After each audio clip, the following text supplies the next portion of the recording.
சிறியதொரு விளம்பர இடைவேளையின் பின்பு மீண்டும் ஆதவனின் தமிழை வணக்கம் நிகழ்ச்சிக்குள்ள இணைந்திருக்கிறோம். தமிழை வணக்கம் நிகழ்ச்சியில் நிறைய பகுதிகளை பார்த்துவிட்டு வந்திருக்கிறோம். அடுத்ததாக நாங்கள் நிகழ்ச்சியில பார்க்க இருக்கிற பகுதி அதிதி பக்கம்.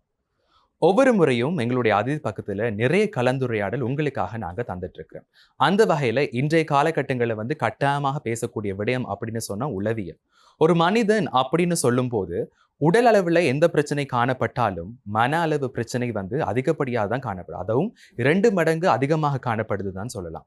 அது பற்றி நிறைய விஷயங்களை கலந்துரையாட எங்களோடு இன்றைய நாள் இணைந்திருக்கிறார் பேராதனை பல்கலைக்கழகத்தின் பகுதி நேர விரிவுரையாளர் மற்றும் உளவியலாளர் இல்ஹாம் அரிக்கார் அவர்கள். வணக்கம். வணக்கம். எப்படி இருக்கிறீங்க? நலம். ஓகே, உங்களை சந்திச்சது ரொம்ப மகிழ்ச்சி. நன்றி. அதாவது நான் ஆரம்பத்திலே சொல்லியிருப்பேன், ஒரு மனிதன் அப்படின்னு எடுக்கும்போது உடல் அளவில் எவ்வளவோ பிரச்சனை காணப்படுது. அதாவது எத்தனை பிரச்சனை உடலளவு காணப்பட்டாலும் மனச்சோர்வு, மன உளைச்சல், இப்படிப்பட்ட பிரச்சனைகள் இன்றைய காலகட்டத்தில் சின்னவர்கள்லேருந்து பெரியவர்கள் வரைக்கும் பேசக்கூடிய விடயங்கள் தான் நிறையவே காணப்படுதுன்னு சொல்லலாம்.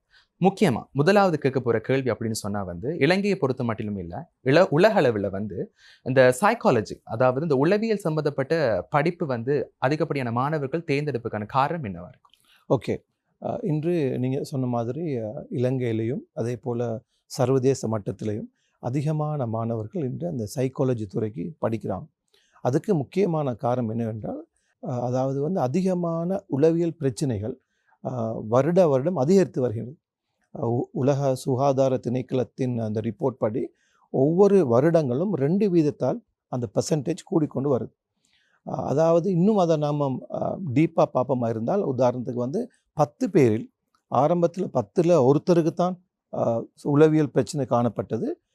அதுக்கு பிறகு 10க்கு 2 பேர் என்ற ஒரு வீதத்தில் இன்றைக்கு பிரச்சனை காணப்படுது. அதாவது ஒரு நிகழ்ச்சியில் 100 பேர் இருப்பமாக இருந்தால் அதில் 20 பேருக்கு உளவியல் பாதிப்பு இருக்குது. அப்போ நாங்கள் ஒரு பாடசாலையில் ஒரு 100 ஸ்டூடெண்ட்ஸ் இருப்பாங்கன்னு சொன்னால் அதில் 20 குழந்தைகள் உளவியல் ரீதியான பாதிப்புகளுக்கு அவங்க உள்ளாயிருக்கிறாங்க. அது மட்டுமல்லாமல் இன்னும் புதிய பிரச்சனைகள் அதிகரித்து வருகிறது. அதாவது தற்கொலை வீதங்கள், அதே போல் டிவோர்ஸ் பர்சன்டேஜ், அதே மாதிரி இன்னும் உடல் ரீதியான நோய்கள் டாக்டர்ஸு கூட சில நேரத்தில் கண்டுபிடிக்க முடியாமல் இருக்குது. ஏன் இவங்களுக்கு இந்த நோய் வந்தது, அல்லது இந்த உடம்புல பெயின் இருக்குது, பொடியை செக் பண்ணி பார்க்கின்ற பொழுது அந்த பொடியில் எல்லா ஆர்கன்ஸும் சரியாக தான் இருக்குது. பட் ஸ்டில் ஏன் அந்த பெயின், ஏன் அந்த வருத்தம் என்று அவங்களுக்கு புரியாத ஒரு புதிராக இருக்குது. இப்போ இதனால் அதிகமாக இன்று உளவியல் பேசப்படுகின்றது, எல்லாரும் படிக்கிறாங்க. நிச்சயமாக இது ஒரு சோஷியல் சர்வீஸ், ஒரு ஃபீல்டு உண்டு. இது அதிகமாக இன்று உழைப்புக்காக படிக்கிறதுக்கான ஒரு துறை அல்ல. அதற்கு மேலாக இதன் மூலமாக பலருக்கு இதனால் நாங்கள் ஹெல்ப் பண்ணலாம், உதவி செய்யலாம். பாதிக்கப்பட்டவங்களுக்கு நாங்கள் ஹெல்ப் பண்ணலாம். நீங்கள் கேள்விப்பட்டிருப்பீங்க, இன்றைக்கி அதிகமாக இந்த மொபைல் ஃபோன் வந்த பிறகு எங்களோட பேசுகிறதுக்கு யாரும் இல்லை. நாங்கள் பேசுகிற அந்த விஷயங்களை கேட்குறதுக்கும் யாரும் இல்லை. ஒரு வீட்டில் வாழ்கிறாங்க ஃபேமிலிஸ், எல்லாருமே வாட்ஸ்அப்பில் தான் செக் பண்ணி கொள்கிறாங்க. ஹஸ்பண்ட், ஒய்ஃப், பிள்ளைகள்லாம் ஒன்றா இருந்து, ஒரு காலத்தில் நாங்கள் எல்லாம் ஒன்றா இருந்து சாப்பிட்டோம். இப்போ நாங்கள் ஒன்றா இருந்து சாப்பிட்றதில்லை. இப்போ என்ன செய்கிறாங்க, சின்னவங்க அவங்களோட சாப்பாடை பிளேட் எடுத்துக்கொண்டு போயிட்டு டிவி பார்த்துக்கொண்டு அல்லது படம் பார்த்துக்கொண்டு கார்ட்டூன் பார்த்துக்கொண்டு, இதனால் ஏற்படுகின்ற பிரச்சனைகள் யாருக்குமே தெரியாது. அதை நாங்கள் இன்னும் டீப்பாக போகும்போது டீச்சர்ஸு கூட இன்றைக்கி பிள்ளைகளோடு எப்படி பழகணும் என்கின்ற விடயங்கள் உளவியல் ரீதியாக தெரியாது. அவங்க சப்ஜெக்ட் ஓரியன்டாக இருக்கிறாங்க, பாடங்களை படிப்பிக்கிறாங்க. ஆனால் பிள்ளைகள், உங்களுக்கு தெரியும், இப்போ இருக்கிற இந்த ஜென்ரேஷன் நாங்கள் சொல்கிறது ஜென் ஜீன்னு சொல்லி, இவங்க உண்மையிலே சரி கஷ்டம் இவங்களோட நாங்கள் ஹேண்டில் பண்ணுறது. இவங்கள ஸ்ட்ரிக்டாக பனிஷ் பண்ணி அவங்கள கண்ட்ரோல் பண்ண முடியாது. நாங்கள் எப்படி ஒரு ஸ்டிக்கை வளைக்கும் பொழுது அது உடைஞ்சு போகுதோ, அது மாதிரி இந்த சின்ன பிள்ளைகளை, பாடசாலை குழந்தைகளை நாங்கள் ஸ்ட்ரெஸ் பண்ணும் பொழுது அவங்க ஸ்கூலுக்கே வரமாட்டாங்க, அல்லது சில நேரம் தற்கொலை எண்ணங்கள் கூட அவங்களுக்கு அதிகரிக்கும். அதனால் இது ஒரு உலகமே இன்று எதிர்பார்க்கின்றது. ஒரு வீட்டில் ஒரு சைக்காலஜிஸ்ட் இருக்கணும், உளவியல் படித்தவங்க ஒரு குடும்பத்தை இருக்கணும். ஏன்னா அப்போ அவங்கள்ட்ட இருக்கிற அந்த பிரச்சனைகளை அவங்களே சால்வ் பண்ணி கொள்ளலாம். நாங்கள் வெளியில் போக தேவையில்லை. ஆரம்ப காலங்களில் நான் சொல்கிற உதாரணம், ஒரு 25 இயர்ஸுக்கு முதல்ல இப்படி துறை இருக்கையில் எங்களோட அம்மா அப்பா எங்களோட பேசுவாங்க, இரக்கமாக இருப்பாங்க. எங்களோட பிரச்சனையில் பேசுகிறதுக்கு ஒரு நண்பர் இருந்தார். டீச்சர்ஸ் ஆரம்பத்தில் படிப்பு மட்டுமில்லை, எங்களுக்கு ஒரு வழிகாட்டி இருந்தார். நாங்கள் ஒரு கூடா செயலுக்கு போகின்ற பொழுது அந்த டீச்சர் எங்களை ஸ்டிக் பண்ணுவார், நிப்பாட்டுவார். எங்களை கையை பிடிச்சி கூட்டி கொண்டு வந்து அங்கே போகாத, வீட்டுக்கு போ அப்படின்னு சொல்லுவார். இப்போ அந்த காலமெல்லாம் மாறி போயிட்டுது. இப்போ அதிகமான தொழில்கள் வந்து பொருளாதாரத்தை தேடுறது அவங்களோட நோக்கமாக இருக்குது தவிர, இது ஒரு சோஷியல் சர்வீஸ் என்ற ஒரு அதுக்கு அதையும் தாண்டி இது ஒரு பிஸ்னஸாக போயிடுது. அதனால் இன்று மக்கள் எதிர்பார்க்குறாங்க. நோய் அதிகரித்து வருகின்றது, பிரச்சனை கூடிக்கொண்டு வருகின்றது. அதனால் இந்த உளவியல் துறை கட்டாயமாக ஒவ்வொருத்தருக்கும் தேவை. நானும் என் பிள்ளைகள் அதுக்கு உருவாக்கணும் என்ற ஒரு காலத்தில் அவங்க இருக்கிறாங்க. இன்னும் நீங்கள் அது அப்படி ஆழமாக வருகின்ற பொழுது இந்த சைக்காலஜி அது அப்படின்ற வேர்ட் வந்து இந்த சைக்கி அடுத்து லாஜி, இதிலிருந்து அந்த வேர்ட் வந்தது. சைக்கின்னு சொன்னால் மனம் பற்றிய ஒரு பாடம். பாடம்னா லாஜி, இப்போ ஜூலாஜி, ஃபிசியாலஜி, லாஜின்னா பாடம். இந்த சைக்கிங்கிறது ஒரு மனம் சம்பந்தப்பட்ட ஒரு பாடம். அப்போ சைக்காலஜி தான் அந்த அது கிரீக் வேர்டு உண்டு. அப்படி வருகின்ற பொழுது இந்த மனம் பற்றிய ஒரு பாடம் அல்லது நடத்தை பற்றிய ஒரு பாடம் அப்படி கூட நாங்கள் சொல்லலாம். இது ஒரு உண்மையிலே இதில் பல விடயங்கள் இருக்கின்றது நண்பர் அவர்களே, புரியாத புதிரா. இதை நாங்கள் சில கதைகள், சில படங்கள் எல்லாம் இன்றைக்கி உங்களுக்கு தெரியும். முந்தி காதல் படங்கள் நிறைய வந்தது, இப்போ எல்லாமே பேய் படங்கள் வருது. இன்னும் அதில் அட்வான்ஸாக பேச போனால் அதுக்கு பிறகு உளவியல் சம்பந்தமான படங்கள் வருது. போதைப் பொருள் பாவனை சம்பந்தம், இதிலிருந்து எப்படி இவங்களை வெளியே கொண்டு வர்றது, இதெல்லாம் வெரி வெரி இம்பார்ட்டன்ட். ஆகவே சாராம்சமாக சொல்கிறதா இருந்தால் எல்லா துறைகளையும் விட இந்த துறை நம்பர் 1 நான் சொல்லுவேன். ஏண்டா வந்து சுவர் இருந்தால் தான் சித்திரம் வரையலாம். இப்போ நாங்கள் உயிரோடு இருந்தால் தான் பிஸ்னஸ் பண்ணலாம், நாங்கள் உயிரோடு இருந்தால் தான் படிக்கலாம், நாங்கள் நல்ல ஒரு மன ரீதியான ஒரு நல்ல ஒரு மைண்ட் செட்டோடு இருந்தால் தான் எதுவுமே பண்ணலாம். இன்றைக்கி எங்களோடு இருக்கிற நெகட்டிவாக பேசுகிறவங்க அதிகம், அப்படி இல்லையா? நெகட்டிவாக பேச அதிகம். நாங்கள் ஒன்றை செய்ய போனால் செய்யாதீங்க, கஷ்டம் இல்லையா உங்களுக்கு, ஒன்றோட 2ஐயும் சேர்த்து பண்ணுறீங்களே, உங்களால் முடியுமா, வீட்டிலிருந்தே அது ஸ்டார்ட் ஆகுது. இப்படி இதுக்கெல்லாம் பெஸ்ட் தீர்வு தான் இந்த சைக்காலஜி அண்ட் கவுன்சிலிங். சரி, இந்த கவுன்சிலிங்னு சொல்லும் பொழுது அதுவும் நாங்கள் நிறைய நேர்களுக்கு சொல்லணும். சைக்காலஜி என்கின்றது தியரட்டிக்கல் சப்ஜெக்ட். தத்துவங்கள், ஒவ்வொரு விஞ்ஞானிகள் என்ன சொல்லியிருக்கிறாங்க, இந்த பிரச்சனைக்கு என்ன சொல்யூஷன்ஸை நாங்கள் யூஸ் பண்ணுறது, அதற்கான ஃபார்முலாஸ் என்னங்கிறத நாங்கள் படிப்போம் சைக்காலஜி. கவுன்சிலிங்கிறது மிக முக்கியமானது. அதாவது ஆற்றுப்படுத்தல். உங்களோட நான் பேசுகிறேன் இல்லையா, நீங்கள் கேட்குறீங்க, இது ஒரு கவுன்சிலிங். அதிகமாக சொல்லுவாங்க ஆக்டிவ் லிசனிங் ஒரு வேர்டு உண்டிக்குது எங்களோட சைக்காலஜியில். கவுன்சிலிங் ஆக்டிவ் லிசனிங் சொன்னால் நல்லா கேட்கணும். இப்போ நீங்கள் நல்லா கேட்குறீங்க, நான் பேசக்குள்ள ஒரு இன்ட்ரெஸ்டாக கேட்குறீங்க, அதாவது ஒரு நல்ல ஒரு முக்கியமான பாயிண்ட். அது வீட்டில் பாருங்கள், ஹஸ்பண்டோட பேசும் பொழுது ஒய்ஃப் ஃபோனில் இருக்கிறாங்க, அது ஆக்டிவ் லிஸ்னிங் இல்லை. ஹஸ்பண்ட் பேசும்பொழுது ஒய்ஃப் ஃபோனில் இருக்கிறாங்க, அது ஆக்டிவ். அதனால் கோவம் வருது. இப்போ நான் யாராவது பேசும்போது ஒருத்தர் கேட்கணும் இல்லையா? அதனால தான் நாங்கள் அதிகமாக இந்த கவுன்சிலிங் வந்து சைக்காலஜி படித்த பிறகு கவுன்சிலிங் துறையிலையும் போகலாம். அதில் வந்து அதுதான் இந்த ட்ரீட்மெண்ட் ப்ரோசஸ், சிகிச்சை கொடுக்குறது எல்லாமே இந்த கவுன்சிலர். ஆகவே இன்னும் நாங்கள் கொஞ்சம் ஆழமாக போகும்பொழுது மனம் ஒன்று இருக்குது, இன்னும் அது ஒரு புரியாத புதிர் தான். எங்கே இருக்குன்னு யாருக்கும் தெரியாது. ஒரு மனிதன் உடம்புல இருக்குன்னு சொல்கிறாங்க, உடம்புக்கு வெளியேன்னு சொல்கிறாங்க, உடம்பை சுற்றின்னு சொல்கிறாங்க. ஒவ்வொரு சயின்டிஸ்ட் ஒவ்வொரு மாதிரி அதை கதைக்கிறான். ஆனால் டெஃபினட்டாக மனம் ஒன்று இருக்குது, அது ஒரு ஸ்பாஞ்ச் மாதிரி. அது கூடாத தண்ணியில் போடும் பொழுது கூடாத வாசம் வரும், கூடாத கலருக்கு மாறிடும். நல்ல இடத்துல போட்டால் அது நல்லமாக மாறும். அது மாதிரி அந்த குழந்தைகளுடைய என்வாயரன்மெண்ட் அல்லது எங்களுடைய என்வாயரன்மெண்ட் நல்லா இருக்கின்ற பொழுது அது நல்ல தோற்றங்கள், நல்ல எண்ணங்களை அது கொண்டு வருது. அப்போ இந்த மைண்டுங்கிறது அதில் ஒவ்வொரு செக்ஷன்ஸ் இருக்குது. இப்போ நிறைய பேர் சொல்லுவாங்க ஆழ்மனம், வெளிமனம், உள்மனம். இது தெரிஞ்சது 3 தான், ஆனால் கிட்டத்தட்ட ஒரு 8 பிரிவுகளாக பிரிக்கிறோம். உங்களுக்கு சில நேரம் நண்பர் அவர்களே, உங்களுக்கு சில நேரம் ஒரு எண்ணம் ஒன்று தோன்றும், அதுக்கு நாங்கள் சொல்கிறது இன்ட்யூஷன் சொல்லி. இன்ட்யூஷன் அதாவது இது ஏற்கனவே நடந்த மாதிரி இருக்குது, இவரை சந்தித்த மாதிரி இருக்குது அப்படின்னு சொல்லுவோம். இதுக்கெல்லாம் காரணம் இருக்குது, ரீசன்ஸ் இருக்குது. ஸோ இந்த விடயங்கள் தான் நாங்கள் அந்த கவுன்சிலிங் சைக்காலஜியில் ஆழமாக போகிறது. ஸோ இந்த மனம்ங்கிற விடயத்தில், மைண்ட் என்ற விடயத்தில் ஒருத்தருக்கு ஒரு பிரச்சனை நடக்குது. அந்த பிரச்சனை ஆரம்பத்தில் இந்த மேல் மனது அதில் தான் ஃபஸ்ட்டுக்கு அது வரும். இப்போ நான் பேசுகிறது நீங்கள் கேட்குறீங்க தானே, இது ஒரு பேசிக் எங்களோட வெளி மனதில் தான் ஃபஸ்ட்டுக்கு அது வருது.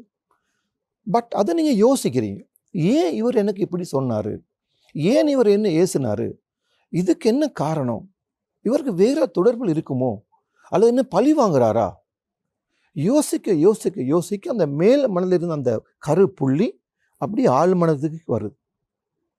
கீழே வரும் பொழுது, கொஞ்சம் கொஞ்சமாக கீழே வரும் பொழுது பிரச்சனை பெருசாகுது. தூக்கம் இல்லை, பசி இல்லை, இது மாதிரி பல சிம்டம்ஸ். ஆகவே இந்த கீழே வர போக விடாமல் எப்படி அந்த பிரச்சனையை நாங்கள் அப்படியே மேலே கொண்டு வர்றது, எப்படி அந்த பிரச்சனையை எடுக்கிறது, இது ஒரு டாக்டருக்கு செய்யலாது.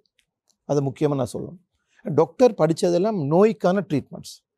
ஒரு மருந்து, நோய் இருந்தால் எந்த உடம்புல எந்த பகுதின்னு சொன்னீங்களாக்கும் அந்த பகுதியில் உள்ள அந்த நோய்க்கு என்னன்னு சொல்லி அவரோட புக்கில் இருக்குது, அதுக்கு ட்ரீட்மெண்ட் கொடுப்பாரு. இதில் பிரச்சனை தெரியுமா, நோய் இருக்குது உடம்புல இல்லை, இப்போ நோய் இருக்குது உங்களோட மனசில். ஸோ மனசுக்கான ட்ரீட்மெண்ட் எங்கே கொடுக்குறது, மனசுக்கு ட்ரீட்மெண்ட் கொடுக்கறதுக்கு மனம் எங்கன்னு எங்களுக்கு தெரியாது. அது ஒரு பிரச்சனை. உடம்புல உறுப்புகள் இருக்குது, ட்ரீட்மெண்ட் கொடுக்கலாம். ஸோ அந்த ஒரு சிச்சுவேஷனில் ஒரு உங்களே கஷ்டம், அது நிறைய அனுபவங்கள் தேவை, எக்ஸ்பீரியன்ஸால் தான் அந்த நோயை கண்டுபிடிச்சு அதுக்கான ட்ரீட்மெண்ட்டை நாங்கள் கொடுக்குறது. இப்போ டாக்டர்ஸும் இப்போ அதிகமாக சைக்காலஜி படிக்கிறாங்க, நிறைய அவங்களுக்கும் அது தேவைப்படுது. ஏன்னா அவங்களுக்கும் வர பேஷண்ட்ஸ் என்ன ப்ராப்ளம்னு அவங்களுக்கே கண்டுபிடிக்கல மாட்டேங்குது. ஆகவே பிரதர், நல்ல ஒரு ஸ்கோப் இருக்குது சைக்காலஜி. ஒவ்வொரு ஃபேமிலியிலையும் ஒருத்தர் இந்த துறைக்கு வரணும். எதிர்காலம் எப்படின்னு சொன்ன இந்த சைக்காலஜியில் அதை நான் உங்களுக்கு ஷார்ட்டாக சொல்கிறேன். ஒவ்வொரு டிஸ்பென்சரியிலையும் டாக்டரோட கிளினிக்லையும் ஒரு கவுன்சிலிங் ரூம் இருக்கும். ஏன்னா ஒரு தடவை மருந்து கொடுக்குறாரு, சரி வருதில்லை டாக்டர், செகண்ட் டைம் வராரு, சரி வருதில்லை, தேர்ட் டைம் அந்த ரூமுக்கு அனுப்பிடுவான். ஏதோ அந்த ரஜினி படத்தில் ஒரு ரூம் ஒன்று இருக்குது உள்ளுக்க போங்கன்னு சொல்லுவாங்க இல்லையா, அது மாதிரி அந்த ரூமுக்கு அனுப்பிடுவான். நீங்கள் அங்கே போய் அங்கே தான் நடக்கும் ட்ரீட்மெண்ட். ஏன்னா அவருக்கு இன்னும் உடம்புல ப்ராப்ளம் இல்லை, அது மன சம்பந்தப்பட்ட பிரச்சனை. இது மாதிரி ஸ்கூல்ஸில் வந்துட்டாங்க, இப்போ கவுன்சிலர் சைக்காலஜிஸ்ட் வந்துட்டாங்க. அதே மாதிரி லாயர்ஸுக்கெல்லாம் தேவைப்படுது. ஏன்னா எல்லாரும் இப்போ எங்க்ரி மூட் கூட, கோபம் கூட அதிகம். யாரை பார்த்தாலும் ஒரு 3 வீல் ஓட்டுறவருக்கும் டென்ஷனாக தான் இருக்கிறாரு, பஸ் கண்டக்டரும் டென்ஷனாக தான் இருக்கிறாரு, பஸ் டிரைவரும் டென்ஷன், எல்லாருக்கும். ஆகவே கட்டாயமாக இப்போ இந்தியாவையும் இலங்கையும் எடுத்துக்கொண்டீங்களாக்கும், இந்தியா இந்த துறையில் வெல் அட்வான்ஸ், நல்ல டெவலப்மெண்ட். அவங்க அதை இன்னும் டெவலப் பண்ணி என்னென்ன ட்ரீட்மெண்ட் இருக்குதோ நல்லா பண்ணுறாங்க. இப்போ நாங்கள்லாம் அதிகமாக படித்தது இந்த துறையில் நிறைய சீக்ரெட்ஸ் படித்தது, அது டெக்னிக்ஸ் நான் படித்தது இந்தியாவில் தான். அப்போ அந்த லெவலுக்கு இன்னும் ஸ்ரீலங்கா வரல. அப்போ நாங்கள் இந்த துறையை நாங்கள் இன்னும் டெவலப் பண்ணி கொண்டு வாரது எங்களோட சமூகத்தோட மக்களோட இந்த துறையிட இருக்கிற ப்ரொஃபஷனல்ஸில் ஒரு கடமையாக காணப்படுகிறது. நிச்சயமாக. அதாவது உளவியல் சம்பந்தப்பட்ட பிரச்சனைகளை படிப்பது என்பது கட்டாயம் தேவை. அதாவது நீங்க சொல்லியிருந்தீங்க, டாக்டர்ஸ் கூட இன்றைய காலகட்டங்களில் இந்த உளவியல் சார்ந்த பிரச்சனைகளையும் பற்றி கற்றுக்கொள்றாங்க. அதுதான். அதை தாண்டி அடுத்ததாக ஒரு கேள்வி அப்படின்னு சொல்லும் போது, உடல் அளவில் ஒரு மனிதனுக்கு பிரச்சனை ஏற்படும் போது இப்போ ஒருத்தவங்களுக்கு காய்ச்சல் வருது, அதன் காரணமாக வாந்தி, மேல் சுடுறது, அதுக்கப்புறம் ஒரே வழியான தலைவலிகள், இப்படிப்பட்ட பிரச்சனைகள் சிம்டம்ஸ் தான் இங்கே காணப்படுது. ஆனால் உடல் அளவை தாண்டி உள அளவு பாதிக்கப்பட்டால் எப்படிப்பட்ட விஷயங்கள் மூலமாக அதை கண்டுகொள்றது? நல்ல ஒரு கேள்வி. அது கட்டாயம் நாங்கள் தெரிஞ்சிருக்கிறோம். அதாவது எங்களோட குடும்பத்திலேயோ ஒரு ஃப்ரெண்டுக்கோ அவர் திடீரென்று அவரோட பிஹேவியர் ஒரு சேஞ்ச் ஒன்று வரும், நடத்தையில் மாற்றம் வரும். இப்போ உங்களோட ஃப்ரெண்ட் எடுத்துக்கொள்ளுங்களேன், அவர் வளமையாக நல்லா பேசுகிறார், ஒரு நாள் உங்களுக்கு ஃபேஸ் பண்ணுறாரு இல்லை, அல்லது உங்களை கண்டுட்டு அப்படியே ரூமுக்குள்ளே போயிட்டார், அல்லது வளமையாக நல்லா ட்ரெஸ் பண்ணி கொண்டு வருவார், இன்றைக்கு கொஞ்சம் ஆள் சேஞ்ச். ஒரு தடவை சேஞ்ச் ஆகிருந்து அதை நாங்கள் ஒரு சிம்டம் எடுக்க முடியாது, கொஞ்சம் நாங்கள் அவரை அப்சர்வ் பண்ணோம். அடிக்கடி நடக்குது. ஒரு நாள் ஃபோனை அடித்து உடைச்சி போட்டார், இதெல்லாம் சிம்டம்ஸ், அறிகுறிகள். அதாவது அதிகப்படியான கோபம் இருக்கிறது ஒரு காரணம். அதிகப்படியான கோபம், நடத்தையில் மாற்றம். இப்போ வளமையாக அவர் இந்த இந்த இப்படியான பழக்கம் அவருக்கு இல்லை, பட் இப்போ அவர் அதில் இருக்கிறார். So something wrong. முதலாவது. ரெண்டாவது, தூக்கம் இல்லை, இது ஒரு சிம்டம். உங்களோட யாருக்காவது ஒரு நாள் தூக்கம் இல்லை, ஒர்க் பண்ணுறாரு, நோ ப்ராப்ளம். 2 நாள் தூக்கம் இல்லை, ஏதோ ஒரு டென்ஷனில் இருக்கிறார், பட் இப்போ அடிக்கடி நைட்டில் தூங்குறாரு இல்லை, தூக்கமே வருதில்லை, தூங்குறதுக்கு ரொம்ப கஷ்டப்படுறாரு. அடுத்தது பசி இல்லை. உங்களுக்கு தெரியுமே, பசி மிக முக்கியம், உடம்புக்கு கட்டாயம் பசி வரணும், பசி இல்லை.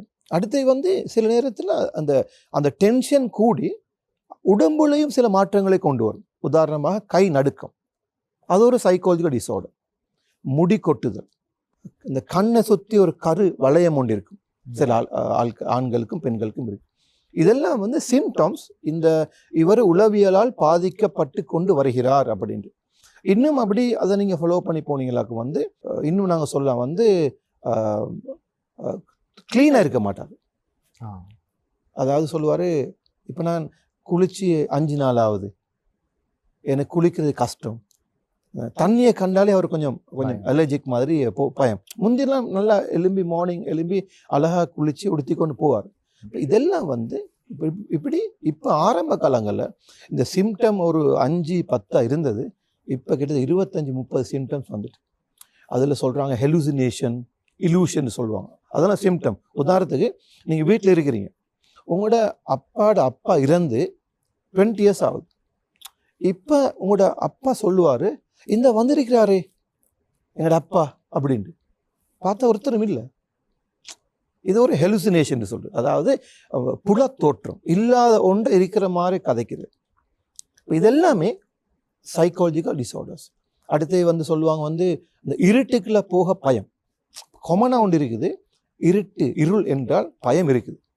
பட் இவருக்கு அப்படி இல்லை, பகலிலையும் பாத்ரூமுக்கு போகிறது பயம், கொஞ்சம் இருட்டாக இருக்குது. இப்போ இது மாதிரியான சிம்டம்ஸ் எல்லாம் உள ரீதியான. அடுத்தது மிக முக்கியமானது பாடி பெயின். இப்போ பாருங்கள், பாடி பெயின் ஒன்று வந்தால் ஒரு பெனடோலோ டாக்டர் மருந்து எடுத்தால் குறையணும் தானே.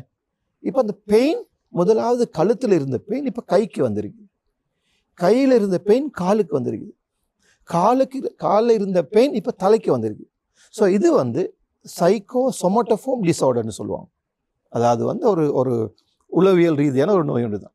இதுக்கு நீ எத்தனை டேப்லெட் நீங்கள் எடுத்தாலும் மடங்காது. நீங்கள் ஸ்பெஷலிஸ்ட்டை காட்டினாலும் பெயின் கில்லர்ஸை தான் கொடுப்பாங்க. பெயின் கில்லர் எவ்வளோ தான் போட்டாலும் தூங்குவாரே தவிர அவரோட பெயின் போகாது. அப்போ இது பெர்மனண்ட்டாக இந்த ப்ராப்ளமை நாங்கள் எடுக்கணுமா இருந்தால் பெஸ்ட் சொல்யூஷன் தான் இந்த சைக்காலஜி கவுன்சில்.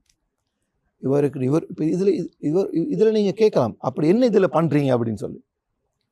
இவரும் நாங்கள் உட்காந்து பேசுவோம் 1 hour 2 hour 3 hour. சில நேரம் அவர் பேமெண்ட் தர மாட்டார் எங்களுக்கு. ஒரு டாக்டர் நீங்கள் பார்த்தீங்களாகும் 5 minutes கூட எடுக்க மாட்டார், மருந்து எழுதி கொடுத்துருவார். உங்களோட ஃபேஸை பார்த்து பேச மாட்டார், உங்களோட ஃபீலிங்ஸை புரிஞ்சு கொள்ள மாட்டார். ஜஸ்ட் காமனாக நான் சொல்கிறேன், நாங்கள் அப்படி இல்லை. பேமெண்ட்டுக்கு வேலை செய்கிற ஆட்கள் இல்லை. உங்களோட ஃபீலிங்கை நாங்கள் அண்டர்ஸ்டாண்ட் பண்ணுவோம். டீ குடிக்கிறீங்களா அப்படின்னு கேட்போம், இல்லைங்களா? காஃபி ஒன்று குடிக்கிறீங்களான்னு கேட்போம். இல்லை சார் நான் குடிக்கிறதில்ல. ஒரு ஒரு ட்ரிங்காவது குடிக்கிறீங்களா, ஒரு சோடா உண்டு, ஏதாவது உங்களுக்கு நாங்கள் ஹெல்ப் பண்ணுவோம், ஜூஸ் உண்டு, இல்லைங்கதா? அப்படி உங்களோட ஃபர்ஸ்ட்டுக்கு நாங்கள் ஒரு ரிலேஷன்ஷிப்பை பில்ட் பண்ணுவோம், ஒரு கன்வர்சேஷனை பில்ட் பண்ணுவோம் பண்ணி. ஏன்னா நீங்கள் ஃபஸ்ட்டுக்கு ஒரு ட்ரஸ்ட்டை எடுக்கணும். ரைட், இவர் சூட்டபிள், என்ன பிரச்சனையும் சொல்லலாம். நீங்கள் உங்களோட பிரச்சனையை சொல்கின்ற பொழுது பிரதர் 50% ப்ராப்ளம் சால்வ் ஆகிடும். ஏன்னா நீங்கள் நிறைய ப்ராப்ளம் வச்சுக்கொண்டிருக்கிறீங்களே உங்களோட மனதை நாங்கள் இதை காட்டி கொஞ்சம் கதைப்பாங்க. ஏன்னா நம்ம இந்த ஆரம்ப காலங்களில் லவ் பண்ணுற நேரத்தில் ஹார்ட் படம் தான் போடுது. ஞாபகம் உங்களுக்கு தெரியாது, லவ் பண்ணியிருப்பீங்களே, சரியா? சரி, ஹார்ட் படம் தான் நாங்கள் போடுறது, இந்த எரோமாக்கெல்லாம் போடுறது, சரியா? அந்த எரோமாக்கெல்லாம் போடக்கூட ஹார்ட்டையே நாங்கள் போட்டுன்னு சொன்னால் அந்த ஹார்ட்டில் தான் மெயின் விஷயம். அந்த இதயம் அல்லது அந்த மனதுங்கிறது ஹார்ட்டில் இருக்குது. அதனால் இன்னும் அதை சொல்கிறாங்க, உங்களோட மனது ஹார்ட்டுக்கு பக்கத்தில் இருக்குது அப்படின்ட்டு ஊகிக்கிறோம். ஸோ இந்த மனதோடு அப்படி பேசும் பொழுது உங்களோட பாரம் குறையுது. இன்றைக்கி பாருங்கள், சூசைட் தாட்ஸ் அதிகரித்து வருது. காரணம் என்ன தெரியுமா? அவங்களுக்கு பேச கேட்குறதுக்கு யாரும் இல்லை. ஸ்கூல் ஸ்டூடெண்ட்ஸ் எல்லாம் நம்ம நாட்டில் சூசைட் பண்ணாங்க, அவங்களோட ப்ராப்ளமை கேட்க யாரும் இல்லை. டீச்சர்ஸ் வர்றாங்க, சப்ஜெக்டை படிப்பிக்கிறாங்க, போயிடுறாங்க. வீட்டில் போன அம்மா இல்லை அப்பா இல்லை, எல்லாம் ஒர்க் போயிட்டாங்க. ஆகவே நாங்கள் எதிர்கொள்கின்ற இந்த வருடங்கள் வெரி டேஞ்சரஸ். அதனால தான் எல்லாமே கூடிக்கொண்டு தான் போகும். சூசைடும் கூடும், பிரச்சனைகளும் கூடும், நோய்களும் கூடும். ஆகவே கட்டாயமாக நாங்கள் இதை வீட்டில் ஒருத்தர் இருக்கணும் ஃபுல் டைமாக, எங்களுக்கு ஒரு அட்வைசர் இருக்கிற மாதிரி. இன்றைக்கு பாருங்கள், ஒவ்வொரு உலக நாட்டு தலைவர்களுக்கும் ஒரு சைக்காலஜிஸ்ட் இருக்கிறார் அட்வைசராக. இப்போ நீங்கள் கற்பனை பண்ணி பாருங்கள், இப்போ நாங்கள் வீட்டில் ஒரு டீ காஃபி கப் ஒன்று வருது மார்னிங், ஒய்ஃப் கொண்டு வருவாங்க, உங்களுக்கு அம்மா கொண்டு வருவாங்க இருக்கும், ஐ டோன்ட் நோ, சரியா?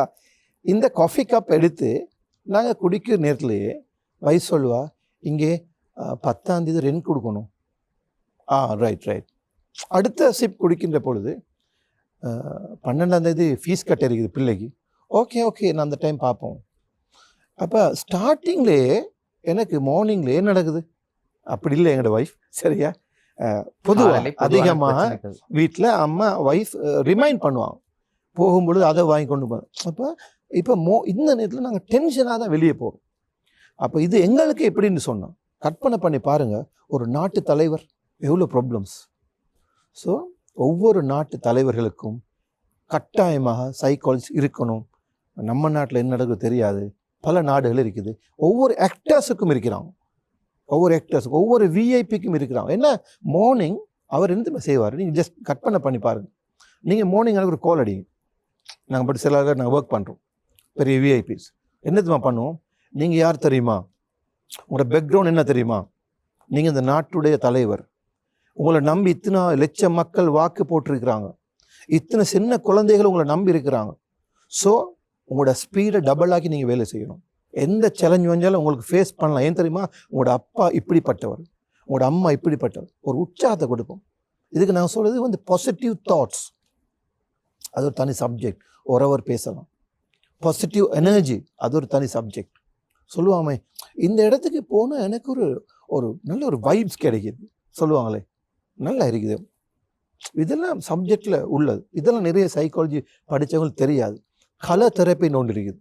ஒவ்வொரு வீட்டுக்கும் எந்த கலர் அடிக்கணும், எந்த கலர் அடிக்கக்கூடாது, எந்த கலர் நல்ல கலர், எந்த கலர் கெட்ட கலர்.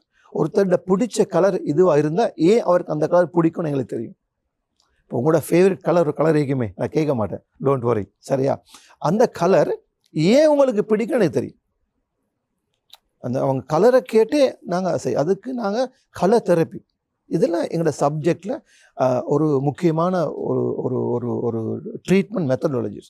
நீங்கள் பாருங்கள், ப்ரீ ஸ்கூல்ஸை பாருங்கள், மொண்டசரிஸ் ஃபுல் கலர்ஃபுல்லாக இருக்கும்.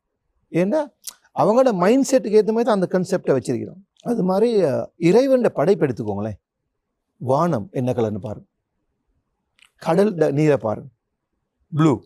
ஸோ உலகத்தில் பெஸ்ட் கலர் தான் ப்ளூ. சொல்லுவாங்க, இன்டர்வியூனுக்கு போகும்போது ப்ளூ ஷர்ட் போட்டு போகணும்னு சொல்லுவாங்க, ஜாப் இன்டர்வியூஸ். ஏன்னா அதில் ஒரு பாசிட்டிவ் எனர்ஜி ஒன்று இருக்குது. ஸோ இந்த மாதிரி பல சப்ஜெக்டுகளை உள்ளடக்கிய ஒரு சப்ஜெக்ட் தான் இந்த சைக்காலஜி. இப்போ நான் சொன்ன பேசிக் சிம்டம்ஸ்லாம் உங்களுக்கு அனைமா விளங்கியிருக்கும். இதெல்லாம் இருந்தால் நாங்கள் தெரிஞ்சுக்கொள்ளணும், என் குடும்பத்தில் ஒருத்தருக்கு இப்படி ப்ராப்ளம் இருக்குது, ஃப்ரெண்டுக்கு இந்த ப்ராப்ளம் இருக்குது, நீங்கள் விளங்கிக்கணும். பட் அதை அவருக்கு சொல்லக்கூடாது. இன்னும் ஒன்று நான் எக்ஸ்ட்ரா சொல்கிறேன், அது ரீசெண்டாக நடக்குது. பாத்ரூமில் போயிட்டு 1 hour இருப்பார். கற்பனை பண்ணி பாருங்கள், ஸ்கூல் டைமில் ஒருத்தர் 3 பிள்ளைகளுக்கு வீட்டில் அப்பாவோ அல்லது அண்ணனோ டாய்லெட்டில் போயிட்டு 1 hour இருந்துட்டாங்களாகும். அவங்க டாய்லெட்டுக்கு போகிறது இல்லை, தாட்ஸ், எண்ணங்கள், கழுவுன உடுப்பை கழுவி கொண்டு இருப்பார், திரும்ப திரும்ப பாத்ரூமை வாஷ் பண்ணி கொண்டு இருப்பார். இந்த நோய்க்கு நாங்கள் சொல்கிறது OCD, ஒப்சசிவ் கம்பல்சிவ் டிஸார்டர். இது நிறைய பேர் இருக்குது, காமன் டிஸார்டர் உண்டு.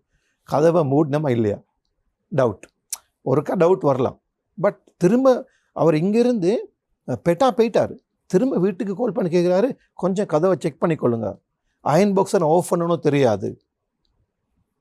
இதெல்லாம் என்னது உளவியல் சிம்டம்ஸ், அறிகுறிகள். ஸோ இப்போ இந்த பாத்ரூமுக்கு இவங்களுக்கெல்லாம் இப்போ வந்து நாங்கள் பயப்பட தேவையில்லை, ட்ரீட்மெண்ட்ஸ் இருக்குது, எல்லாருக்குமே ட்ரீட்மெண்ட் இருக்குது. ஸோ இவ்வாறு இது ஒரு வாஸ்ட் டாபிக், நிறைய இன்ட்ரெஸ்டாக பேசலாம். நிச்சயமாக. அதாவது வந்து உளம் சம்பந்தப்பட்ட பிரச்சனைகளை வந்து ஒருத்தவங்க எங்களுடைய கதைகளை கேட்டா, மனதில் உள்ள கதைகளை, அதாவது சொல்லுவாங்க நிறைய பிரச்சனைகள் வந்து அவங்க மனதுக்குள்ள தான் இருக்கும். அந்த பிரச்சனைகளை பேசி கேட்கறதுக்கு ஒருத்தவங்க இருந்தா போதும் அதுக்கான தீர்வு அப்படின்னு சில விளக்கங்களோட சொல்லியிருந்தீங்க. அடுத்ததாக ஒரு கேள்வி அப்படின்னு சொல்ல போமா இருந்தா வந்து, இந்த மன அளவுல பாதிக்கப்பட்டவங்கள தாண்டி இந்த மாரி விஷயங்கள் உள்ளவங்கள வந்து இந்த 3 கட்டங்கள், 4 கட்டங்கள் அப்படின்னு இப்ப கேன்சர் அப்படி எடுப்போமா இருந்தா வந்து 3 கட்டங்கள் இருக்கு. அதாவது இந்த 3வது கட்டத்துக்கு போன பிறகு வந்து அவங்கள காப்பாற்றக்கூடிய சந்தர்ப்பங்கள் வந்து குறைவாகவே காணப்படுது. அதேபோன்று இந்த உளவியல் பாதிக்கப்பட்டவர்களுக்கு அப்படி எதுவும் இருக்குதா? எந்த சந்தர்ப்பத்துல அவங்க வந்து ஒரு உளவியலாளரை நாட வேண்டும்? Okay, right. அதாவது பேசிக்கான நீங்கள் சொல்கிற மாதிரி நாங்கள் சொல்லுவோம், இது ஆரம்ப கட்டம், ஃபர்ஸ்ட் ஸ்டேஜ். நான் சொன்ன சிம்டம்ஸ் உங்களுக்கு, அதாவது தூக்கம் இல்லை, பசி இல்லை, ஃபோக்கஸிங் இல்லை, படிக்கிறார் இல்லை, ஒரு வேலைக்கு அனுப்புனீங்களாக்கும் 3 மந்த் தான் ஒர்க் பண்ணுவார், அதுக்கப்புறம் இன்னொரு ஜப்புக்கு மாறிடுவார், அதுலேயும் 3 மந்த், கோர்ஸ் ஒன்றுக்கு போட்டால் 1 மந்த், அதுக்கப்புறம் இன்னொரு கோர்ஸுக்கு மாறிடுவார், ஃபோக்கஸிங் இல்லை, இதெல்லாம் வந்து பேசிக் ப்ராப்ளம். ஸோ இதுக்கு நாங்கள் பண்ணுறது தான் ஒரு கவுன்சிலர்கிட்ட கூட்டி போகணும், சைக்காலஜிக்கல் கவுன்சிலர் அல்லது சைக்காலஜிஸ்ட்னு சொல்கிறாங்க. இவங்க வந்து கொஞ்சம் குவாலிஃபைடான ஆட்களாக இருக்கணும், ஒழுங்காக படித்தவங்களாக இருக்கணும், ஒரு அட்லீஸ்ட் ஒரு 30+ இருக்கணும், இப்போ கொஞ்சம் எக்ஸ்பீரியன்ஸ் இருக்கணும் அந்த ஃபீல்டில். இப்போ இவங்கள்ட்ட கொண்டு போயிட்டு இந்த இந்த இந்த இது ஆரம்ப கட்டங்கள் இவங்கள்ட்ட கதைக்கலாம்.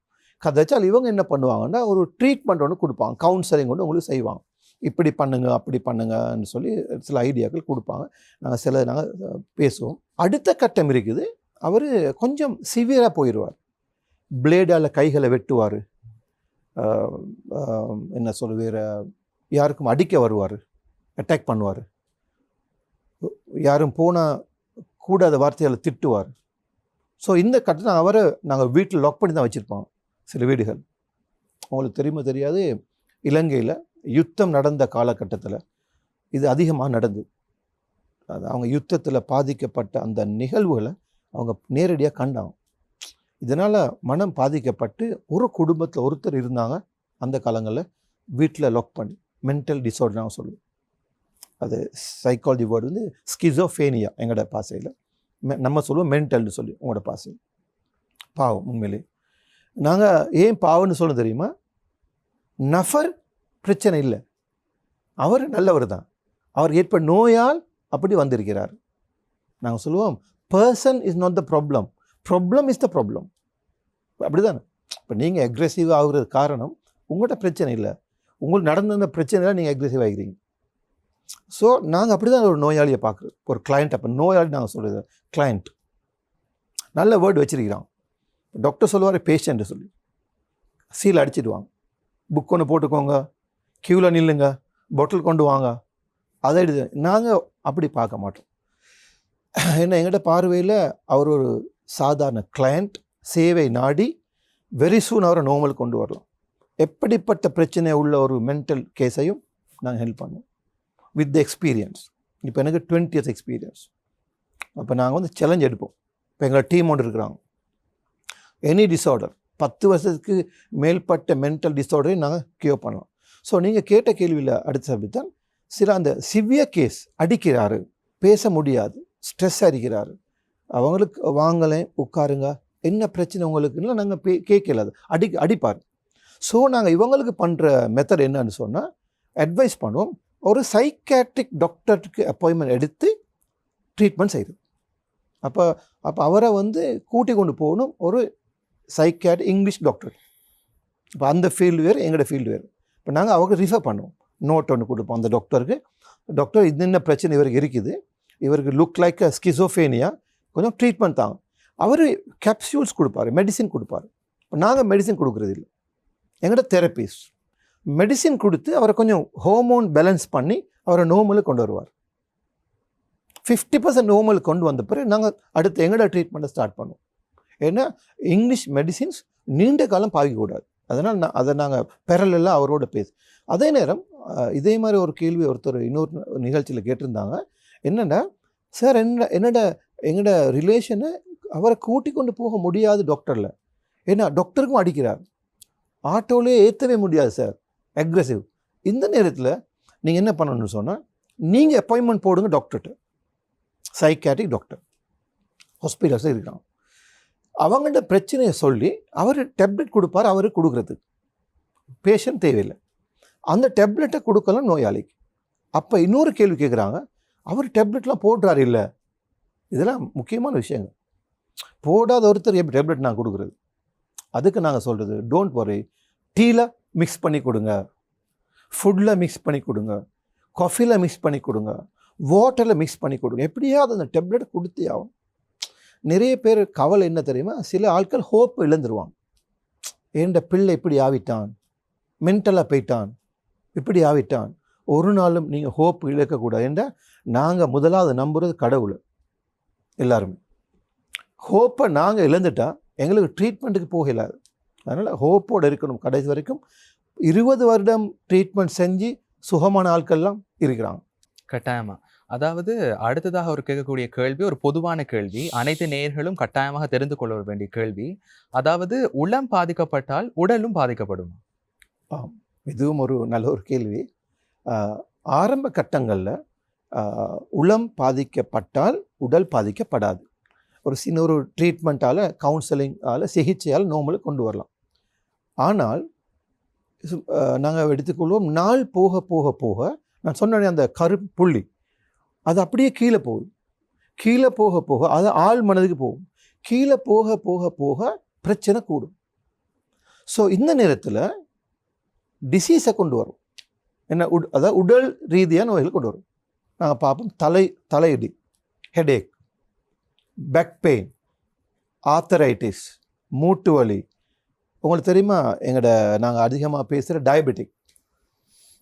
நீங்கள் இப்போ சட்ஜிப்பில் அடித்து பார்க்கலாம். டயபெட்டிக் வெஸ்டர்ன் டாக்டருடைய கருத்தின்படி அது ஜெனட்டிக்காக வாருது. எங்களோட கருத்தின்படி அது சைக்காலஜிக்கல் டிஸார்டர், உள ரீதியாக வார நோய். ஏன்னா இப்படி எடுத்துக்கொள்ளுமே, டென்ஷன் ஆகுறாரு, அதுதான் பேசிக் தியரி. ஒருத்தர் டென்ஷன் ஆகுறாரு, டென்ஷனுக்கு பிறகு அவர் ஸ்ட்ரெஸ் ஆகுவார். அப்படி தான் எல்லோரும் அப்படி தான். கொஞ்சம் நேரம் நீங்கள் stress normal, problem solve, stress இல்லை. இப்போ ப்ராப்ளம் சால்வ் இல்லை, ஸ்ட்ரெஸ்ஸில் இருக்கிறார். எடுத்துக்கொள்ளும் ஒரு ஃபேமிலி ப்ராப்ளம்னு சொல்லி குயிக்காக சொல்யூஷன் கிடைக்காது. இப்போ அடுத்த கட்டம் அவர் டிப்ரெஷனுக்கு போயிடுவார். இப்போ சைக்காலஜியில் டிப்ரெஷன் ஒரு டிஸார்டர், நோய். டிப்ரெஷனில் இருக்கிறாரு 4 இயர்ஸ் அல்லது 3 இயர்ஸ். டிப்ரெஷனில் 3 இயர்ஸ் 4 இயர்ஸ் அவர் இருப்பார் இருந்தால் 100% அது உடம்பை இஃபெக்ட் பண்ணும். முடியெல்லாம் கொட்டும், வயது போன தோற்றத்தை கொண்டு வரும், உடம்புல நோய்களை கொண்டு வரும். அது சம்டைம் டயபெட்டிக்காக இருக்கும், சம்டைம் ப்ரெஷராக இருக்கும், சம்டைம் ஸ்ட்ரோக்காக கூட இருக்கும். ஸ்ட்ரோக் ஒரு 5 இயர்ஸ்க்கு மேலே ஒருத்தரை கொண்டு வராங்க, அம்மா ஒரு பக்கம் அப்பா ஒரு பக்கம் பிடிச்சு கூட்டி வராங்க, நடக்க முடியாது, ஸ்ட்ரோக். நான் அவருக்கு உங்களோட பேரை சொல்லுங்கள், உங்களோட பேர் என்னான்னு கேட்குறேன், பேர் அவரால் சொல்ல முடியாமல் இருக்குது, நாக்கெல்லாம் இழுப்பட்டுக்கு. ஸோ அவருக்கு நாங்கள் ட்ரீட்மெண்ட் செஞ்சு பார்த்தால் அவர் ஃபேஸ்புக்கில் ஒருத்தர் லவ் பண்ணியிருக்கிறார். ஃபேஸ்புக் லவ் பண்ண அது கேர்ள்னு சொல்லி லவ் பண்ணியிருக்கிறாரு. பிறகு பார்த்தால் அது கேர்ள் இல்லை, ஒரு பாய் ஃபேக் நேமில் வந்திருக்கிறாரு, ஃப்ரெண்ட் உண்டு. பாருங்கள் எவ்வளோ ஒரு மோசமான வேலைன்னு சொல்லி. இது விளையாட்டுக்கு செய்கிற விடயங்கள் விபரீதமாக போகிறது. இப்படி நடந்த கடைசியில் அது அவருக்கு தெரிப்பட்ட ஷாக் ஆகிட்டு, ஸ்ட்ரோக். பாருங்கள், சாதாரண உளவியலால் ஏற்பட்ட ஒரு தாக்கம் ஸ்ட்ரோக்கை கொண்டு வருது. ஆகவே ஒருத்தருக்கு ஒருத்தருக்கு தலைவலி வருமா இருந்தால் நீங்கள் தெரிஞ்சுக்கொள்ளுங்க, அது காரணம் வந்து ரெண்டு ரீசன். ஒன்று உடல் ரீதியான நோயாக இருக்கலாம், அல்லது உள ரீதியான நோயாக இருக்கலாம். உடல் ரீதியான நோயாக இருந்தால் நீங்கள் டாக்டரில் காட்டி மருந்து எடுத்தால் சரி வரும். இல்லை, எங்கள்கிட்ட ஒருத்தருக்கு தலைவலி, அதில் காட்டுறாரு, இங்கே காட்டுறாரு, அந்த டாக்டர் இந்த டாக்டர், சிடி ஸ்கேன், எம்ஆர் எல்லாம் எடுக்கிறாங்க, ஸ்டில் தலைவலியா, விலையும் கொள்ளுங்க, இது உடம்பு சம்பந்தம் இல்லை, இவர்கிட்ட மனதில் ஏதோ ஒரு நோய் ஒன்று பிரச்சனை உண்டு, எங்கள்கிட்ட கொண்டு வந்தால் கிளியர் பண்ணலாம். அதில் இன்னொரு எக்ஸாம்பிள்னு சொல்லுவோம், அது மிக யூஸ்ஃபுல்லாக இருக்கும். ஒரு கேர்ளுக்கு ஃபிட் வருது, தலை சுற்றி கீழே விழுகிறான், எம்ஆர்ஐ சிடி எல்லாம் எடுக்கிறான், 5 இயர்ஸ் ட்ரீட்மெண்ட், கடைசி வரைக்கும் ஃபிட் நிற்கிதில்லை. கடைசியில் எப்படியோ கேள்விப்படுறாங்க, எங்கள்கிட்ட வராங்க கூட்டிக் கொண்டு. இப்போ நான் அந்த கேர்ளோட பேசுகிறேன், உட்கார்ந்துருக்கிறான், கொஞ்சம் டார்க், சின்ன கேர்ள், ஒரு 14 இயர்ஸ் இருக்கும். என்னென்னு பார்த்தா எல்லாரும் அந்த கேர்ளை சொல்கிறதான், அவங்களோட அக்கா கொஞ்சம் ஃபேர், கொஞ்சம் நல்ல வெள்ளை கலர், இவ கொஞ்சம் டார்க். சின்ன காலம் இருந்து எல்லாரும் இவங்களுக்கு சொல்கிறதா, நீ வந்து மார்க்கெட்டில் ஒன்று வாங்கினது, கடையில் உங்களை வாங்கினது. அந்த வேர்ட் அடிக்கடி சொல்ல சொல்ல அது ஆழ்மலை இருந்திருக்கு. அதுக்கு பிறகு வெட்டிங் வரும் பொழுது ஃபிட் வரும், ஃபங்க்ஷன் வந்தால் ஃபிட் வரும். ஏன்னா வெட்டிங்க்கு சிஸ்டர் மேக்கப்பெல்லாம் போடும் பொழுது அவள் அழகாக இருப்பாள், இவள் அழகில்லை. Second symptom. அடுத்த மூன்றாவது, அதையும் மீறி அம்மா இல்லை நீ கட்டாயம் போகணும் இந்த ஃபங்க்ஷனுக்கு அப்படின்டா அவளுக்கு ஃபிட் வரும்.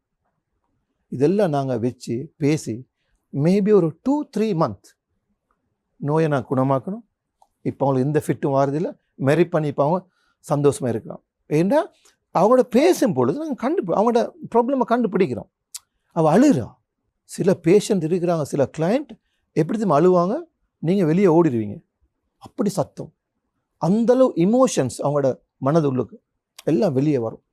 ஒரு நாள் நான் ட்ரீட்மெண்ட் பண்ணி கொண்டு இருக்கேன், பக்கத்து வீட்டில் இருந்தவர் ஓடி வரார், என்ன பிரச்சனை, என்ன ஏன் அழுகுறாங்கன்னு சொல்லி அப்படி கத்துவாங்க. அந்த சில மிருகங்கள் சத்தம் போடுமாலாம் கத்துவாங்க. அப்படி பெயின், அவங்களோட பெயின் யாருமே அதை கேட்குறது இல்லை. ஸோ இது மாதிரி ஆகவே நிச்சயமாக உடனடியாக நாங்கள் ட்ரீட்மெண்ட் செய்யவில்லை என்றால், இந்த நோய்களுக்கெல்லாம் பேசிக் கவுன்சிலிங் எடுக்கவில்லை என்றால் கட்டாயமாக அது உடலை பாதிக்கும். கட்டாயமாக. அதாவது உடலை பாதிக்கப்பட ஒரு முக்கியமான விடயம் உள்ளம் கட்டாயம் பாதிக்கப்படுமாக இருந்தால் உடலும் கட்டாயம் பாதிக்கப்படும் என்றதுக்கான எந்த அச்சப்பாடுமே கிடையாது. உளவியல் சம்பந்தமா பேசிட்டு இருக்கோம். அடுத்ததாக ஒரு நேயர் கேட்ட ஒரு கேள்வி, அதாவது மாணவர்கள் வந்து பாடசாலைக்கு சமூகம் அளிக்க வேண்டிய ஒரு கட்டாயமான பொறுப்பு. மாணவர்கள் கல்வி என்றது கட்டாயம். அந்த வகையில் இருக்கும் போது பாடசாலைக்கு போய்கொண்டிருக்கிற ஒரு மாணவர் கிட்டத்தட்ட 5 வருட காலம் போய்கிட்டு இருக்காங்கன்னு வைங்களேன். அப்படி இருக்கும் போது இப்போ புதிய கல்வி நடவடிக்கை இப்போ ஆரம்பிக்கப்பட்டிருக்கு. அந்த மாணவன் வந்து இப்போ பாடசாலைக்கு நான் போக மாட்டேன், அப்படி படிக்க மாட்டேன்ற மாதிரி நிறைய விஷயங்கள் சொல்கிறாங்கன்னு கேள்விப்படும். உளவியல் ரீதியாக அதுக்கு என்ன பதிலாக இருக்கும்? இது வந்து இன்றைய சமூகத்தில் இருக்கிற ஒரு காமன் ப்ராப்ளம் உண்டு. அதிகமான எங்களோட கிளையன்ட்ஸ் இந்த இஷ்யூஸை கதைக்கிற ஒரு சப்ஜெக்ட் ஒன்று தான். அதாவது ஒழுங்காக ஸ்கூலுக்கு வகுப்புகளுக்கு போய்கொண்டு இருப்பார், புதிய வகுப்புக்கு போகும் பொழுது அந்த கிளாஸுக்கு போக மாட்டேன்னு அவங்க அடம் பிடிப்பாங்க. இதை அந்த பெற்றோர்களுக்கு ஹேண்டில் பண்ணவும் தெரியாது. இப்போ இந்த நேரத்தில் அவங்க என்ன செய்வாங்க, சில பெற்றோர் பனிஷ்மெண்ட் கொடுப்பாங்க. இப்போ அதெல்லாம் வந்து நாங்கள் இந்த நிகழ்ச்சி மூலமாக அவங்களுக்கு சொல்லணும், ஒரு நாளும் பிள்ளைகளை பனிஷ்மெண்ட் பண்ண முடியாது.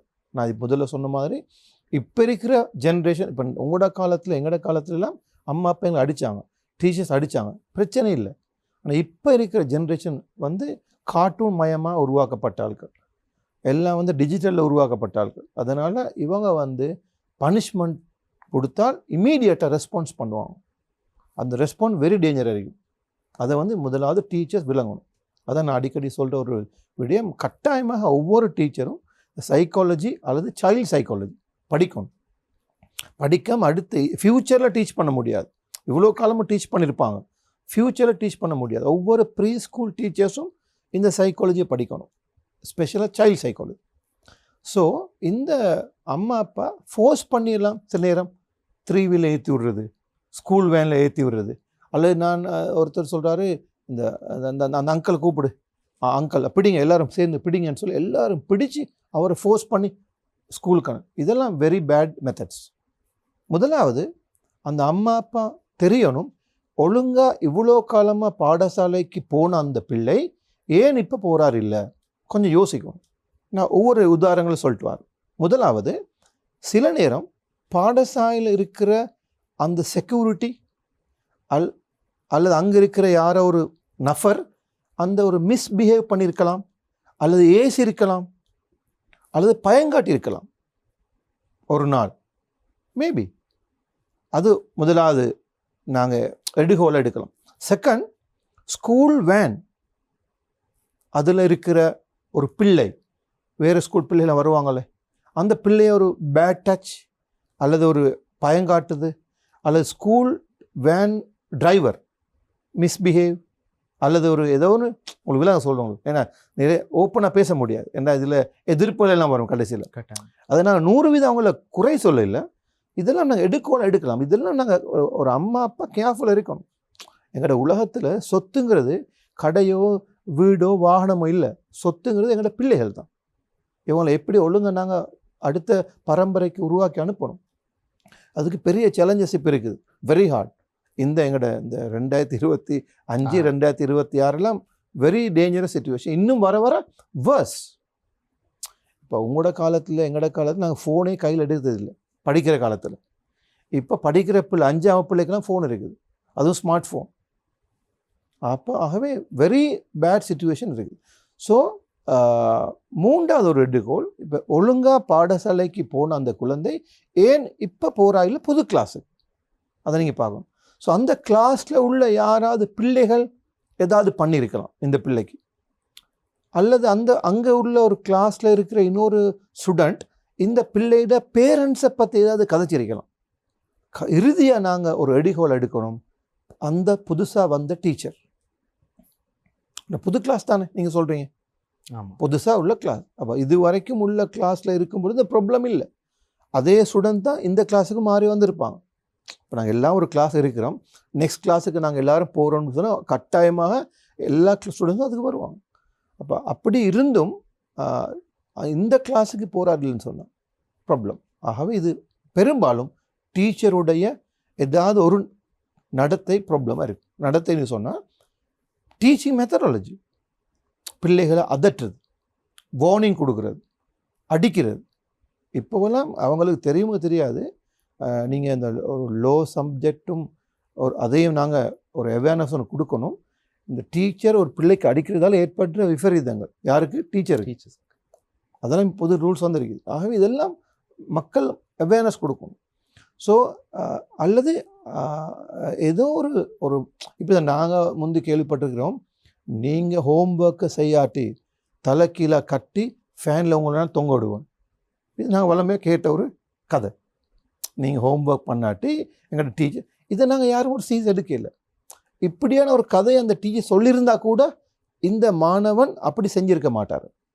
அவருக்கு தெரியும் டீச்சர் அப்படி ஃபேனில் யாரையும் காலை கட்டி தொங்க விடுறது இல்லை. அதையும் தாண்டி போகவே மாட்டிக்கிட்டு நீங்கள் சொல்கிறீங்க. அவங்க எல்லா அட்டம்ப்டும் எடுத்து பார்த்துட்டாங்க, ஏன்னு பார்த்துட்டாங்க, புது பாக்ஸ் வாங்கி கொடுக்குறாங்க, புது பேக் வாங்கி கொடுக்குறாங்க, எல்லாம் கொடுத்தோம். போகிறார் இல்லைண்டா நிச்சயமாக ஏதோ ஒரு சீரியஸான ஒரு சம்பவம் நடந்திருக்குது, அது பிள்ளையோட ஆழ் மனதில் இருக்குது, பதிஞ்சிருக்குது. அதை நீங்கள் கூட்டி வரணும் எங்கள்கிட்ட, அல்லது ஒரு சைக்காலஜிஸ்ட்டு. உங்களோட ஊரில் இருக்கிற நிறைய ஊர்கள் இப்போ இருக்கிறாங்க உளவியல் படித்தவங்க. இந்த சைக்காலஜிஸ்ட் நீங்கள் சொல்கிறீங்க தானே, அதில் நம்ம நேர்களுக்கு சொல்லணும், இந்த சைக்காலஜிஸ்ட்னு சொல்கிறத விட சைக்காலஜிக்கல் கவுன்சில் தான் மிக பொருத்தமான வேர்டு. சைக்காலஜிஸ்ட்னா யார் தெரியுமா? ரிசர்ச் பண்ணுற ஆட்கள்.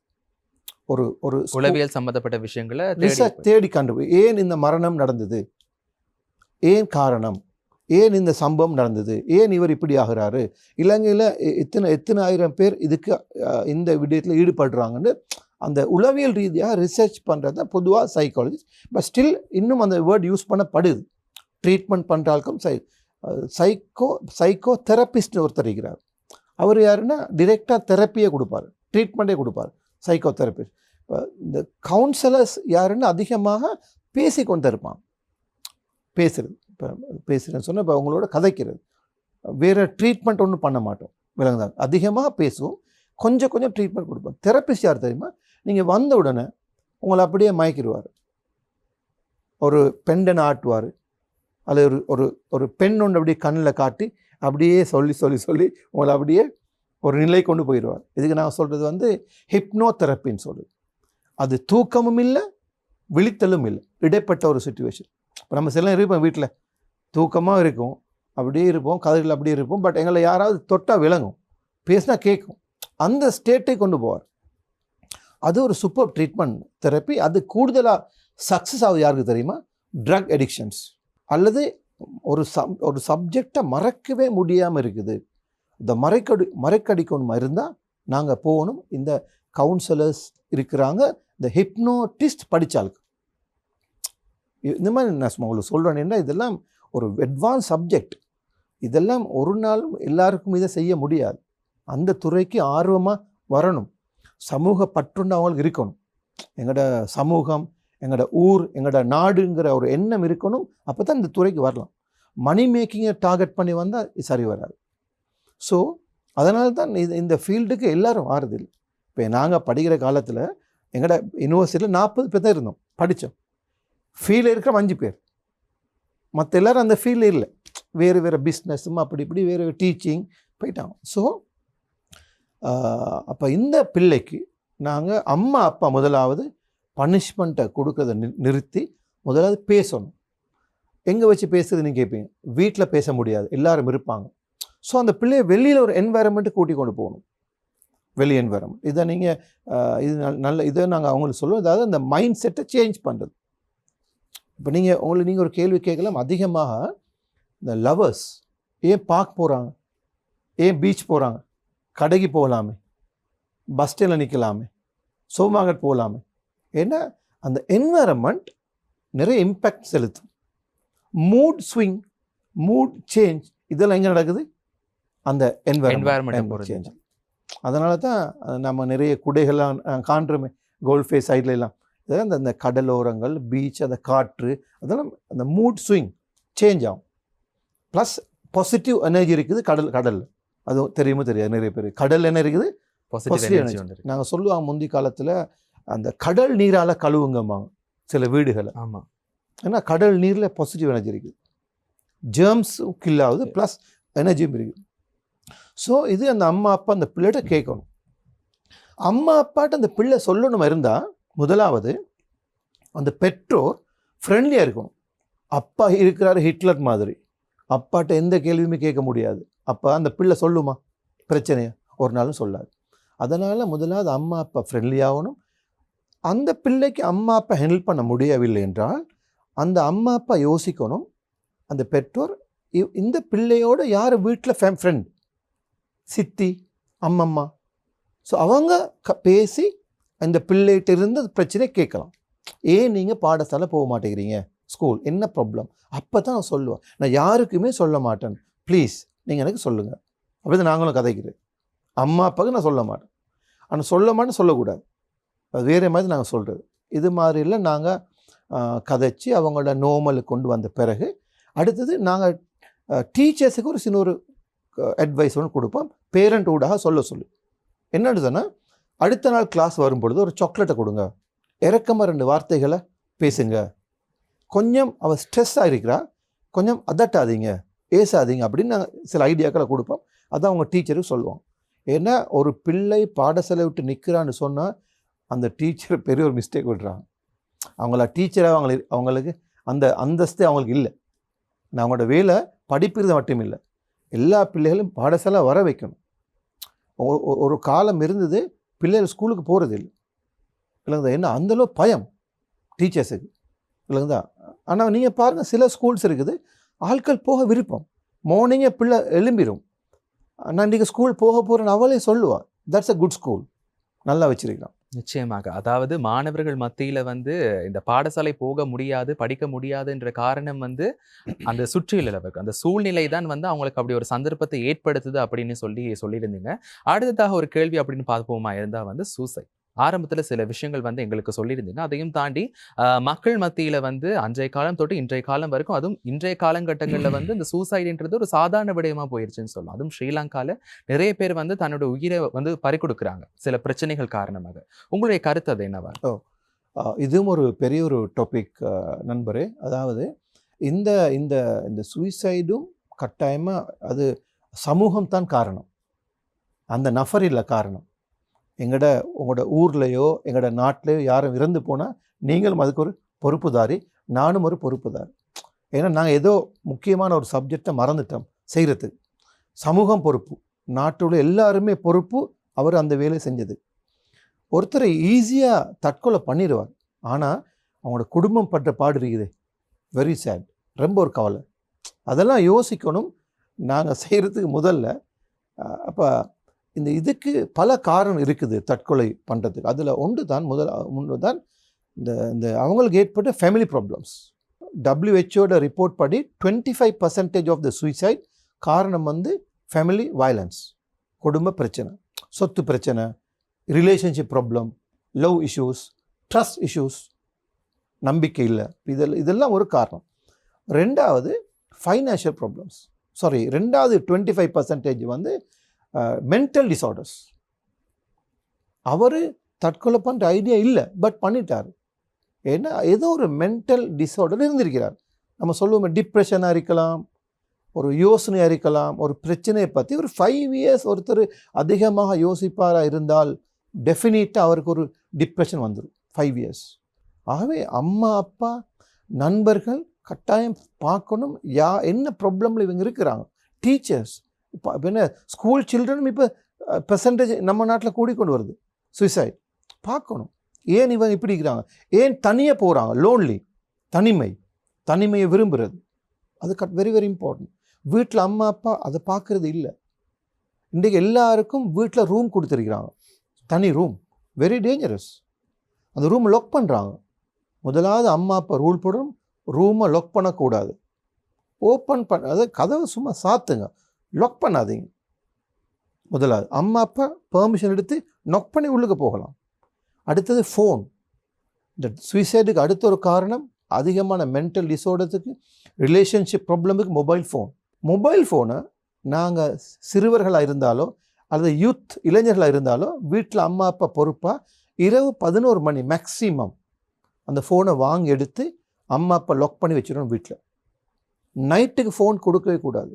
இந்த ரிசர்ச் படி அதிகமாக சூசைடு காரணம் மொபைல் ஃபோனில் இரவையில் பண்ணுற டெக்ஸ்ட் மெசேஜ், இரவையில் இவங்க அனுப்புகிற ஃபோட்டோஸ், அந்த ஃபோட்டோஸ் எடுத்து பயங்காட்டுறது வேறு ஆட்கள்.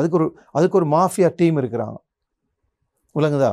பயங்காட்டி சூசைட் பண்ணுது. அதனால் இதெல்லாம் சிம்பிள் மேட்டர். 11 o'clock 10 மணி வரைக்கும் ஃபோனை கொடுக்கலாம் பிள்ளைகிட்ட, படிப்பு இருந்தால். இப்போ சொல்கிறாங்க, இப்போ நான் வீட்டில் பிள்ளைகிட்ட ஃபோனை கேட்ட சொல்கிறேன், இல்லை ஹோம் ஒர்க் செய்யுங்கிற ஃபோனில். ஓகே, நீங்கள் பண்ணுங்கள், பட் நாங்கள் அடிக்கடி போயிட்டு பார்க்கணும் அந்த ரூமில் இருக்கிறாங்களா. சில பிள்ளைகள் நாங்கள் பார்க்குறோம், இரவு 1 மணி 2 மணிக்கு நாங்கள் கதவை திறந்து பார்த்தா ஃபோனில் இருக்கிறான். தூக்கம் இல்லை, பெட்ஷீட்லாம் ஃபோன் வெளிச்சம் அடிக்குது, இரவு 3 மணி. அப்போ விலகி கொள்ளுங்க, சம்திங் ராங். அப்போ கொஞ்சம் கற்பனை பண்ணி பாருங்கள், இவங்களோட நிலைமை என்ன நடக்கும். ஸ்கூலுக்கு போக முடியாது, நெக்ஸ்ட் டே 3 மணிக்கு விழிச்சிருக்கிறாங்க. ஆகவே ஃபோனும் ஒரு சூசைடுக்கு முக்கிய காரணம். அடுத்த பிரச்சனை இதெல்லாம் அம்மா அப்பா இந்த நான் சொன்ன மெத்தடை யூஸ் பண்ணணும். அதாவது ஃபோனை ஒரு 10 மணி 11 மணிக்கு வாங்கி லாக் பண்ணுங்கள், படுக்கட்டும். மார்னிங் நெக்ஸ்ட் டே கொடுக்கலாம். அடுத்தது தான் யார் ஃப்ரெண்ட்ஸ், இவங்களோட யார் ஃப்ரெண்ட்ஸ் வச்சுருக்கிறாங்க, எங்கே போகிறாங்க, கட்டாயமாக இருக்கும். ஃபாலோ பண்ண சொல்லையில் தெரிஞ்சிருக்கணும். பிக்மியில் போனால் பிக்மி லொக்கேஷனை உங்களுக்கு அனுப்பணும், ஊபர் லொக்கேஷனை.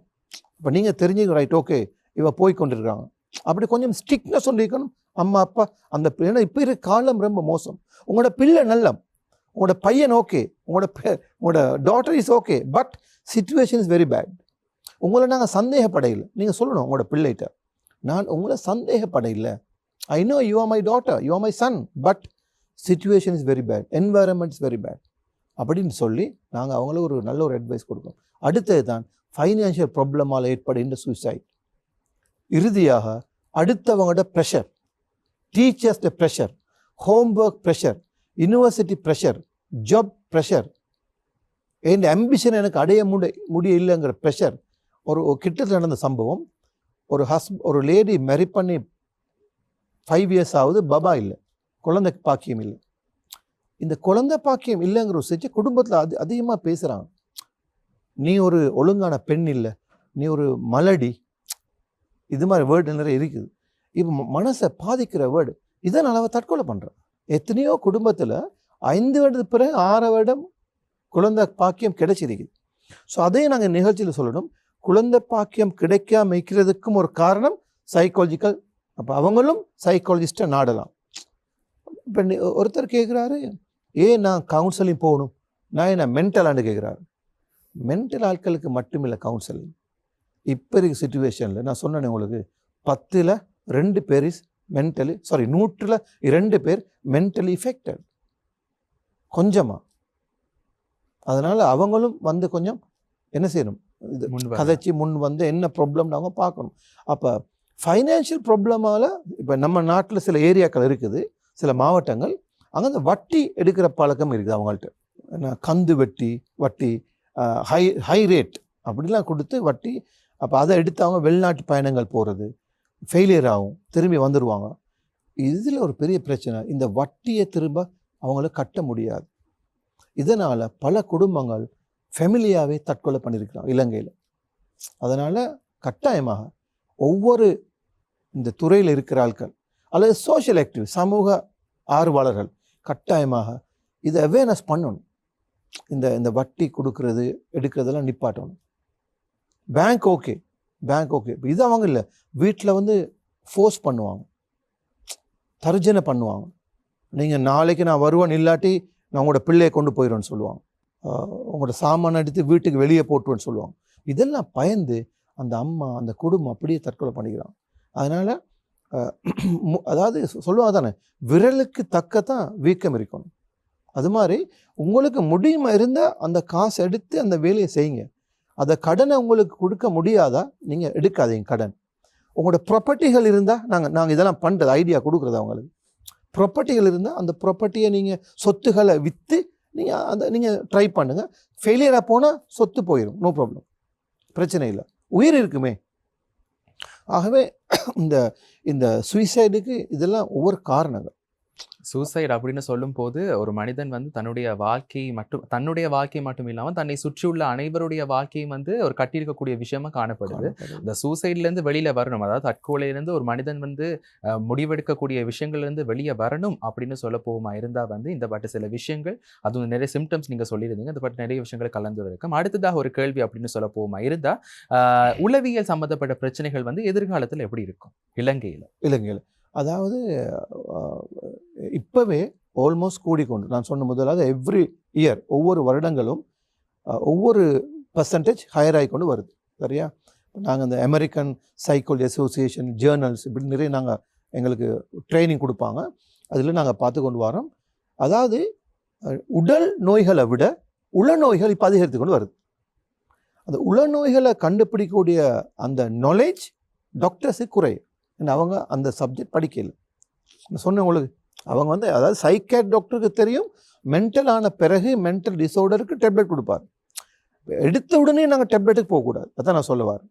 எடுத்த உடனே உங்களுக்கு ஒரு ப்ராப்ளம் ஒன்று வருதா, ஒரு பிஹேவியரில் நடத்தையில் ஒரு மாற்றம் பிரச்சனையா, கோவம் வருதா, அதான் பேசிக் சிம்டம். இம்மீடியட்டாக கோவம் வரும், அடிச்செல்லாம் உடைப்பார். ஸோ தெரிஞ்சுக்கொள்ளுங்க, இவருக்கு சைக்காலஜி ப்ராப்ளம் இருக்குது. இவருக்கு நாங்கள் உடனே கொண்டு போய் டாக்டரை காட்ட தேவையில்லை, அவருக்கு ஹெல்ப் பண்ண முடியாது. ஏன்னா சில டாக்டர்ஸ் கொடுக்குற டேப்லெட் எல்லாம் ட்ரக்ஸ், உங்களுக்கு தெரியும், போதை தான் அதில் இருக்குது. அதை குடித்தா தூங்கிடுவார், ஒரு வேலையும் செய்ய முடியாது. மார்னிங்கில் நீங்கள் நைட்டுக்கு டேப்லெட்டை கொடுத்தீங்கன்னாக்கும் 2 days தூங்குகிற பேஷண்ட்ஸும் இருக்கிறாங்க. 2 நாள் தூக்கம் டாக்டர் சொல்லி தான் கொடுப்பார். இதை குடித்தா 2 நாள் தூங்குவார் சொல்லி. Okay, first day, second day, third day okay, but daily குடிக்க முடியாது. ஒர்க் பண்ணணும், உழைக்கணும், குடும்ப பொறுப்பு இருக்குது. S oh no? டேப்லெட்டை போட போட முடி கொட்டும், அழகில்லாமல் போகும், இன்னும் எத்தனையோ சைடு எஃபெக்ட்ஸ், கிட்னி ஃபெயிலியர். அதனால் ஸ்டார்ட்டுக்கு ஒரு 1 week எடுத்து ஓரளவு நாங்கள் ட்ரீட்மெண்ட் எடுத்த பிறகு பெரலி அதே நேரம் இந்த கவுன்சிலிங்கு நாங்கள் பார்க்கணும். அதான் நான் சொல்லுவார். ஆகவே இப்போ உலகத்தில் உங்களுக்கு தெரியும், நம்பர் 1 இருக்கிறது வந்து மெடிசின். எல்லாருமே அதான் இப்போ பிரச்சனையாக பார்க்குறாங்க. 2வது தான் இப்போ நான் சொல்கிறேன் இந்த சைக்காலஜி சப்ஜெக்ட். அப்போ ஒவ்வொரு டாக்டர் டிஸ்பென்சரிலையும் வெரி சூன் இப்போ நிறைய பேர் வச்சுருக்கிறாங்க கவுன்சிலிங் ரூம் ஒன்று இருக்குது. அதில் ஒரு கவுன்சிலர் ஒருத்தர் இருப்பார், எக்ஸ்பர்ட் ஒருத்தர் இருப்பார். அவர்கிட்ட போய் வெளியே அங்கே ட்ரீட்மெண்ட் போனால் 45 minutes மினிமம் நாங்கள் எடுப்போம் ஒரு பேஷண்ட்டோட, மேக்ஸிமம். அதுக்கு மேலே எடுக்க முடியாது, எங்களோட டைம் ஒன்றிக்குது. உங்களோட ட்ரீட்மெண்ட் அப்பாயின்மெண்ட் மேக்ஸிமம் 45 minutes. அதில் நாங்கள் பேசுவோம். செகண்ட் அப்பாயின்மெண்ட், தேர்ட் அப்பாயின்மெண்ட் நாங்கள் தருவோம், செஷனை போடுவோம். பட் உங்களுக்காக வந்து பிரதர் நாங்கள் ஃபுல்லாக ஒர்க் பண்ணுவோம். உங்களோட நோயை எப்படி வெளியே எடுக்கிறது நாங்கள் ஒர்க் பண்ணுவோம். நாங்கள் டிஸ்கஸ் பண்ணுவோம், எங்களோட மற்ற டீமோட பேசுவோம். இவருக்கு நான் ஒரு ஹிப்னோடைசிங் ஒன்று கொடுக்கலாமா, ஃபுட் ஹேபிட்ஸை மாற்றுவோமா, ஃபுட் ட்ரீட்மெண்ட் ஒன்று கொடுப்போமா, ஃபுட் சம்பந்தமாக, அல்லது இவர் நாங்கள் இன்னொரு ஆளை போட்டு ரியாலிட்டி ட்ரைனிங் ஒன்றிக்குது.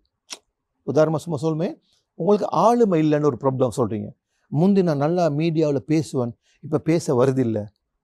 முந்தி நான் நல்லா டிக்டாக் பண்ணுவேன், இப்போ வருதில்லைன்னா ஆளுமையில் ஒரு ப்ராப்ளம் வந்துச்சு. உங்களுக்கு நாங்கள் செய்கிற வேலை தான் ரியாலிட்டி. அப்படின்னா உங்களை நாங்கள் சோஷியலாக பழக விடுவோம், பேச விடுவோம்.